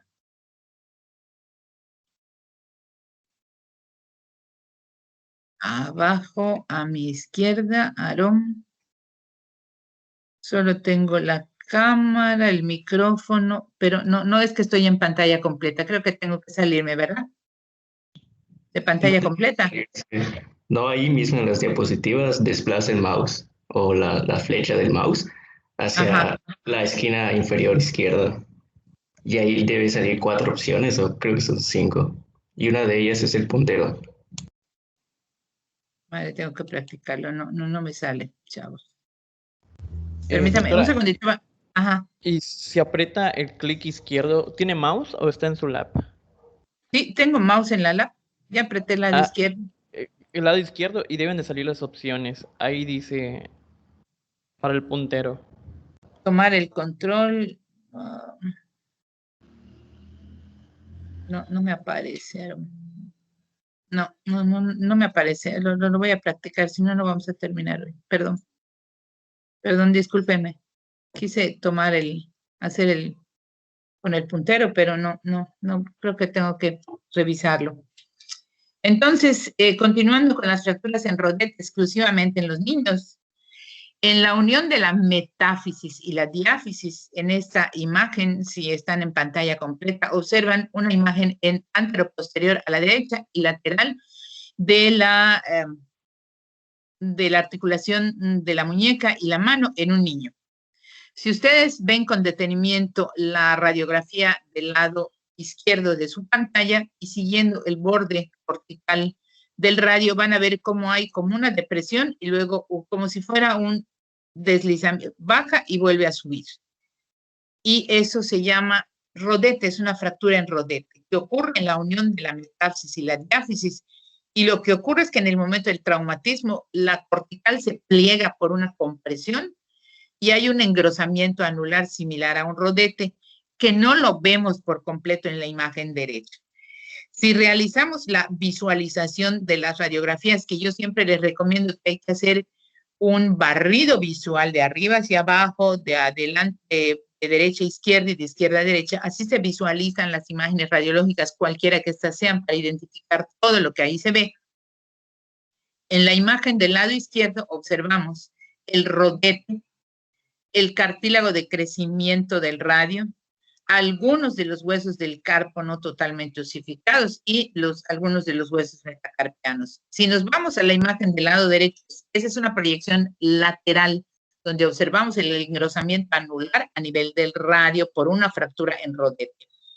En la imagen del lado derecho es una anteroposterior y ahí observamos cómo está el cúbito, su cartílago de crecimiento, que es el espacio entre la pequeña apófisis estiloides, el radio, la línea que está entre el radio y la otra estructura, que es el cartílago de crecimiento, y algunos de los huesos del carpo que, como ven, a esa edad todavía no se han osificado completamente. A ver, Mauro, dime.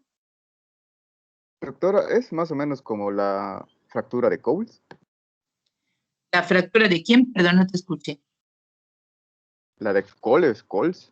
No, fractura de Coles solo es en el adulto, en el niño no hay fractura de Coles.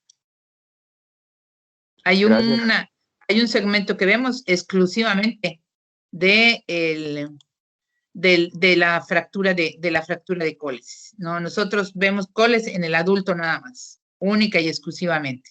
¿De acuerdo? Las fracturas en tallo verde y en rodete son exclusivamente de los niños. Coles es del adulto, no es del niño. Desde el punto de vista del trauma, pueden ocurrir de manera directa o indirecta. Las fracturas pueden ocurrir por trauma directo, contusión sobre la estructura ósea, o bien por un trauma indirecto, en donde la fuerza se transmite a través de una o varias articulaciones y afectando al hueso. Entonces, ¿cómo me puedo fracturar de manera directa? Paciente que acude por trauma directo al sufrir contusión directa sobre la cara anterior del tórax, se fracturó la clavícula. Paciente que acude por trauma directo al caer sobre el hombro, un niño, y se fracturó la clavícula, trauma directo. Paciente que sufre caída caminando, evite caída de su propia altura en donde coloca la mano y la fractura es en el codo, es un trauma indirecto. Apoya la mano, pero se fractura el codo. O apoya la mano y se fractura la muñeca. Ese es un trauma indirecto. Trauma directo, paciente que sufre trauma directo por objeto pesado que cae sobre el dorso de la mano, fractura de los metacarpianos. Y así podemos ir poniendo varios de los ejemplos para cuando veamos ya cada una de las fracturas que vamos a ver de las extremidades. Aquí les puse esta diapositiva para que ustedes puedan determinar en diferentes colores los términos descriptivos de una fractura que deben incluir cuando yo hago la historia clínica y la describo. Bueno, de acuerdo a su localización, me tengo que referir al hueso y a su localización. La fractura está en la diáfisis, en la metáfisis, en la epífisis, está asociada a la articulación es interarticular, hay luxación y entonces le tengo que poner fractura luxación, de acuerdo a su localización. De acuerdo a su extensión, es si es completa o incompleta. Por eso le decía yo, las fracturas filiformes o fracturas son fracturas incompletas, pero el término real es fractura incompleta. Y las fracturas en rodete y en tallo verde confinadas desde el punto de vista a los niños nada más. Si hablamos de su configuración, es el esquema que les presenté, ahí es transversa, oblicua, espiroidea, hay más de una línea, es con minuta, en ala de mariposa. De acuerdo al aspecto y configuración, tenemos que determinar el tipo de trazo. Es transversa, es oblicua, es espiral, en ala de mariposa, es con minuta, etc. Entonces, hay términos de localización, de extensión, de configuración, y en relación a los fragmentos entre sí, está desplazada, como la imagen que les mostré antes, está angulada, el desplazamiento es lateral, está rotada, está cabalgada, etc. Entonces, esos son términos en relación a la relación que existe entre cada uno de los fragmentos. La relación con el entorno externo es sumamente importante porque no es lo mismo una fractura abierta que una fractura cerrada. Esto es, la fractura cerrada es aquella donde no hay comunicación de la fractura y el hueso lesionado con el exterior. La fractura abierta es la denominada fractura expuesta, que lo vemos casi al final de este curso, donde hay una sola clase relacionada con fracturas expuestas. Y con relación a las complicaciones, pues las complicaciones, ¿sí? En las complicaciones no las tenemos no complicada, porque no ha recibido ningún tipo de tratamiento, o bien puede estar complicada, ya sea de manera local o sistémica por alguna enfermedad, por el tipo de lesión, y iatrógena cuando es condicionado, provocada por algo o alguien de manera extraña. Por ejemplo, un paciente que tenía una fractura simple del tobillo, en lugar de acudir a un centro hospitalario, a una unidad médica para su tratamiento, con una fractura de tobillo cerrada, acude con un empírico a que le realicen procedimientos manuales tipo sobadas, en donde le complican esto porque mientras más manipulación, mayor edema y lesión de partes blandas, de tal modo que cuando llegue con nosotros, si tiene las lesiones dérmicas complicadas por formación de vesículas, de ampollas, etcétera, y gran edema, ese paciente no se puede operar. Entonces, hay que esperar a que disminuya todo esto y cuando yo lo recibo, es un paciente con una fractura del tobillo pero con una complicación local de tipo iatrógeno por haber recibido tratamiento de manera inadecuada a través de masoterapia o de sobada, por ponerles un ejemplo. A eso se refiere esto. Claro que hay otro tipo de complicaciones y desde el punto de vista iatrógeno, pero esto es lo más común. O sea, habitualmente la gente, cuando vive muy lejos de algún lugar cercano, pues, y las creencias todavía de algunas personas en las diferentes poblaciones de que el sobador puede curar una lesión por un esguince, por una fractura, etcétera, ¿no? Esto es con relación a las fracturas. Es muy importante señalar, la fractura se describe en términos de, cuando yo no le pongo abierta o expuesta, es entendido que cuando yo leo el expediente, el paciente tiene una fractura cerrada. Y si quiero, voy a regresar un momentito en la imagen. Si nos vamos a la relación de los términos descriptivos, empezamos con algo de lo más común. Fractura de la diáfisis del fémur. No hay luxación. Completa, transversa, desplazada, no complicada. Hasta allá llegó mi diagnóstico. Que lo corroboramos con una imagen radiológica, ¿verdad? Y en el caso de que estuviera expuesta, pues le ponemos expuesta. Cuando hablamos de las luxaciones, a diferencia de las fracturas, pues las luxaciones, como ustedes saben, es la pérdida de la congruencia articular a cualquier articulación. En donde la pérdida estructural hay siempre toda una serie de elementos que están dañados, básicamente los ligamentos, y al estar dañados se pierde esta congruencia articular que comúnmente se denomina luxación cuando existe una pérdida total, una pérdida entre una superficie y la otra.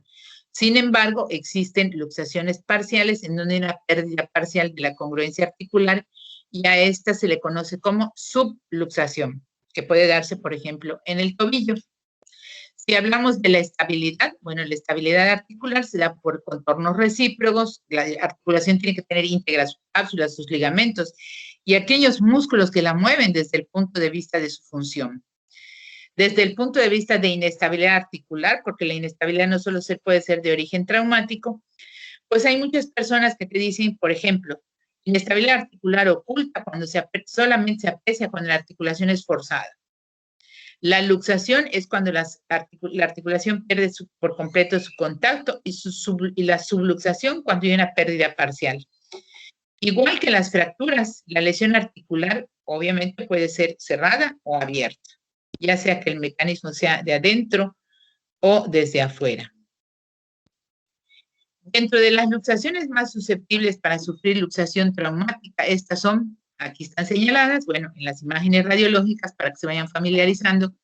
Las imágenes de las luxaciones más susceptibles para sufrir traumas son, en primer lugar, el hombro.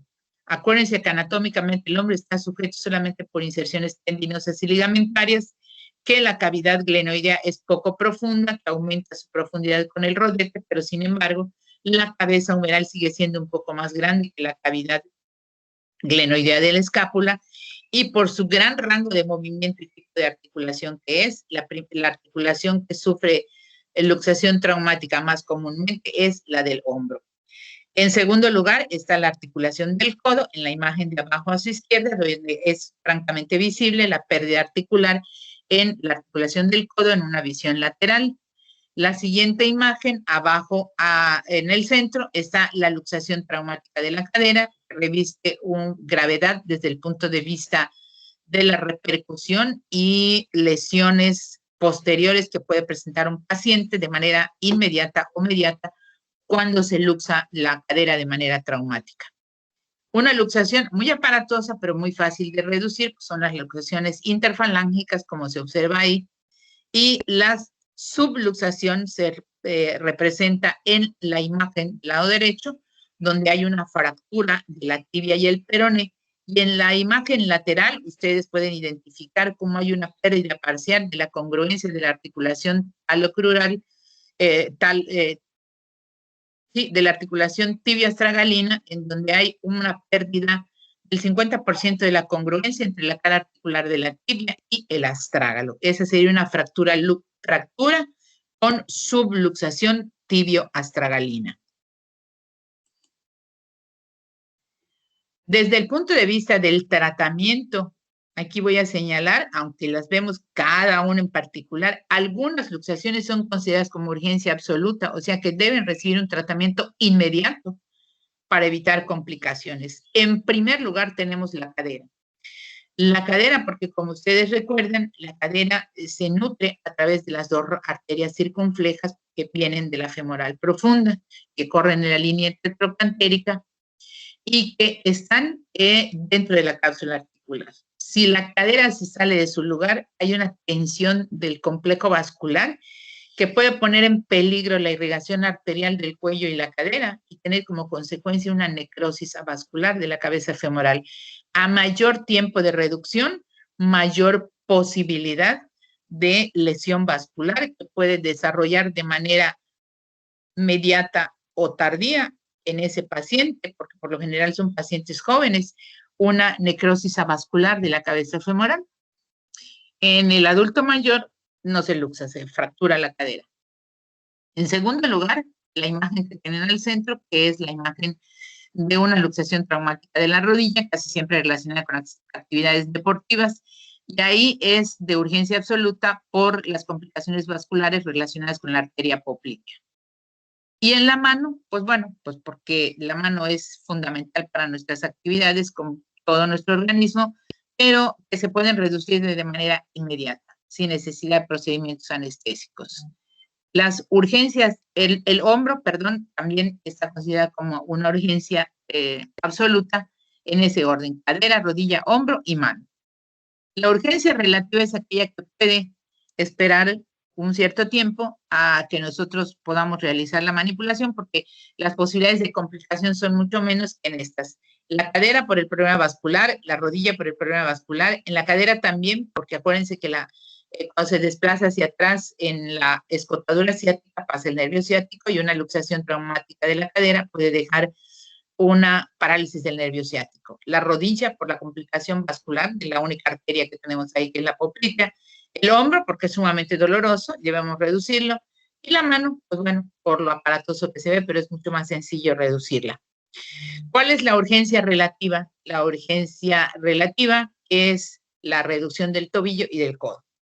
¿Dónde debemos realizar todo esto? No lo podemos hacer, excepto en aquellas actividades deportivas profesionales que tienen técnicos o fisioterapeutas en actividades deportivas profesionales, para que cuando esto ocurra tienen la capacidad para reducir algún tipo de luxación, pero no todas, ¿no? Entonces, en el sentido estricto, deben ser manejados en urgencias, en el quirófano, en un hospital general, porque muchas veces requerimos de procedimientos analgésicos y anestésicos, y obviamente se conjuntan los factores de edad, comorbilidad y tiempo de evolución. Todo esto es muy importante para determinar la prioridad de la atención. El paciente es joven. En los niños son poco frecuentes las luxaciones, son más de adulto joven y de adulto mayor, deportistas, gente profesional en el deporte, que se puede luxar alguna de estas articulaciones, y qué edad tiene el paciente, su constitución física. En el hombro, en un atleta, pues cuesta mucho trabajo reducirlo sin procedimiento anestésico, tenemos que realizarlo en el quirófano cuando el paciente es sedado. El paciente tiene alguna comorbilidad. ¿Cuánto tiempo ya pasó? No es lo mismo la luxación traumática inmediata que una luxación en donde desafortunadamente muchos pacientes se presentan con el hombro luxado después de 1 o 2 semanas, ¿sí? Entonces, es muy importante determinar el tiempo de evolución, comorbilidad, edad del paciente. Por ejemplo, en esas imágenes, nada más radiológicas, pero en la imagen del lado derecho, que es de aspecto clínico, pues es un paciente adulto joven donde la posición de la extremidad inferior derecha esa es la posición es la posición, o ese es el aspecto clínico en que visualizamos cuando llega al área de urgencias un paciente que sufrió una luxación traumática de la cadera, en donde, como ustedes ven, está rotada o en ABD y el miembro en flexión y acortamiento. Ese paciente ya está en el quirófano. Tiene que ser anestesiado para realizar la manipulación y la reducción. Entonces, todo el procedimiento depende de la edad, la comorbilidad, tiempo de evolución. ¿Dónde estamos, verdad? Es imposible realizar la manipulación y reducción de una fractura traumática de la cadera, aunque estuviera un especialista en una unidad de medicina familiar. Ese paciente debe estar atendido en un hospital general, donde se tengan todos los elementos necesarios para asegurar la analgesia, la anestesia y el buen manejo y el manejo adecuado de ese paciente para poder realizar un tratamiento adecuado. ¿Por qué? Porque en el caso de la cadera, como vamos a ver después, este paciente debe permanecer hospitalizado igual que la rodilla. Algunas otras luxaciones no requieren hospitalización, como la del hombro, como la de la mano, y el tobillo a veces está acompañado de fracturas, entonces el paciente también debe ser hospitalizado, por lo cual debemos hacer una evaluación pues muy amplia. Muy bien, creo que con esto concluyo, por favor, la presentación de la clase correspondiente al día de hoy en relación a las generalidades del manejo de las heridas, las contusiones, las fracturas y las luxaciones en términos descriptivos muy generales, para que podamos entrar de lleno a las siguientes clases y sepamos de qué estamos hablando cuando describimos una fractura de luxación, una fractura transversa, una fractura oblicua, una fractura abierta o una fractura cerrada. ¿De acuerdo? Estas son las generalidades. Si hubiera alguna pregunta aquí, les pediría por favor que levanten la mano para poder realizarla. A ver, Aarón, por favor. Doctora, ¿a todas las luxaciones hay que hacerles una radiografía cuando son graves? De preferencia. Cuando ya se tiene la experiencia como vamos a ver en cada una de las luxaciones, pues hay algunos aspectos clínicos que sin necesidad de una imagen radiológica podemos decir que este paciente tiene el hombro luxado, o como en el caso de la mano, que es tan visible, ¿verdad? Entonces, pues a veces un técnico de estos de los campos de fútbol o de actividades deportivas profesionales, pues cuando ve que un dedo se luxa de esta manera, voy a regresarle un momentito a las imágenes, ¿sí? Para que, por ejemplo, esta imagen del medio, no la del hombro, la del dedo de la mano. Bueno, pues si yo observo ese aspecto clínico, que la lógica que me dice, tengo que traccionar el dedo hacia adelante y luego flexionarlo, y se reduce. Pero eso no es igual a necesito una radiografía. Si lo hago sin estudio radiológico previo, como en el caso de la mano, lo ideal es que yo le solicite un estudio de control radiológico posterior para corroborar que todo está en su lugar. Las imágenes radiológicas en cada una de las luxaciones traumáticas que se reduzcan, ya sea de manera manual, con anestesia, en una unidad de medicina familiar, en urgencias o en el quirófano, si tienen una imagen radiológica previa, bien. Si por la condición de la patología no hubo una imagen radiológica, bueno, pero todos los pacientes que han sufrido una luxación una vez reducida por cualquiera de las vías, debe tener un estudio radiológico de control que me muestre la congruencia de esa articulación y que no quedó nada fuera de su lugar. ¿Por qué? Porque algunas luxaciones pueden asociarse a una fractura que si yo reduzco sin ver una placa, no la voy a ver en ese momento y tengo que determinar si además de la luxación hay alguna fractura completa e incompleta, sobre todo en el codo. Entonces, por eso es importante hacer un estudio radiológico y también los estudios radiológicos post-manipulación son evidencia científica que tenemos que documentar en el expediente para que conste la actividad que nosotros hicimos. ¿Alguna pregunta más? Gracias, doctora. Muy bien, Aarón. ¿Alguna otra pregunta, jóvenes? Les recuerdo que la próxima clase del martes, les pido por favor que repasen para que puedan entrar en el contexto. Es importante repasar los plexos, plexo braquial y plexo lumbosacro. Vamos a hablar en la próxima clase en relación a las lesiones de los plexos del sistema nervioso, sus lesiones de origen traumático y desde el punto de vista anestésico, cómo se bloquean estos como procedimientos, para procedimientos anestésicos que sirven para la parálisis desde el punto de vista anestésico de los plexos y su utilización en las prácticas de cirugía de las extremidades superior e inferior.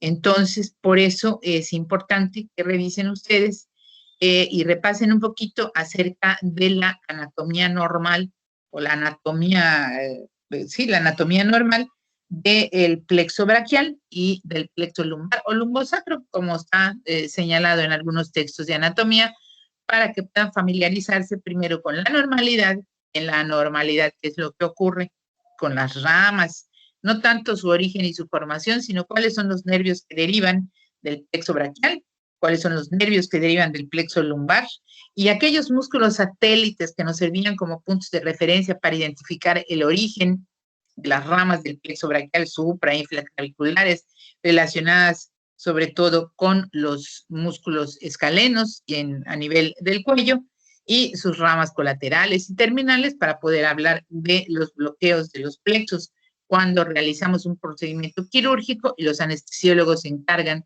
de hacer bloqueo interescalénico, por ejemplo, del plexo braquial, para que podamos dar en ese contexto, y los bloqueos epidurales que bloquean las ramas del plexo lumbar y sacro como procedimientos anestésicos en los diferentes procedimientos quirúrgicos. ¿De acuerdo? Por favor. Muy bien. ¿Alguna otra pregunta más? Yo tengo una pregunta, doctora. Con relación al mecanismo de cómo se fractura la tuberosidad anterior de la tibia, en la imagen que nos enseñó, me causó curiosidad cuál es el mecanismo más común por el que sucede. La abulsión o arrancamiento. Esa mera. Cuando te caes de rodillas. Oh, de acuerdo. O durante una actividad deportiva donde hay un trauma y hay arrancamiento. No es de las más comunes. De las más comunes, por ejemplo, fracturas por abulsión, se dan en el codo, sobre todo en los niños, en el epicóndilo. Por la caída se gira y se rota por la tracción de los músculos epicondilios o epitrocleares en el caso de la luxación traumática del codo, Juan José, pero sí, en cada uno de los segmentos vamos a ver cuáles son las fracturas más típicas a identificar para que ustedes se vayan familiarizando, pero sobre todo con el aspecto radiológico. De acuerdo, muchas gracias, doctora. Muy bien. ¿Alguna otra pregunta? ¿No? ¿Ninguna, chicos? Joel, ¿estás allá? Sí, doctora. Por mi parte, no. Todo claro. No, gracias. por parte de todos los agregados aquí, todos ustedes, los de los diferentes grupos. Nada, chicos, todos bien, todo quedó entendido. Sí, porque para mí es muy importante que repasen esto y lo que ya les señalé de la próxima clase, es importante revisar la anatomía de los plexos braquial y lumbosacro para poder hablar de las lesiones en la próxima clase, ¿de acuerdo? Bueno, pues ahí hay 2 archivos, van a quedar estos 2 archivos en el material de clase para que puedan repasar y tener a la mano y pues que tengan un buen fin de semana, disfruten el lunes, que es un día inhábil. Si alguno de ustedes anda un poquitín atrasado en alguna asignatura, pues pónganse al día, pero pues síganse cuidando, cuídense mucho, traten de no exponerse mucho para que podamos regresar en algún momento a las clases presenciales. Y nuevamente les agradezco su participación y su asistencia a la clase del día de hoy. Que tengan muy buen fin de semana y muchísimas gracias. Buen fin de Gracias, doctora. Gracias, doctora. Buen fin de semana. A ustedes igualmente, muchas gracias. Cuídense, por favor. Gracias, doctora. Gracias. Gracias, doctora.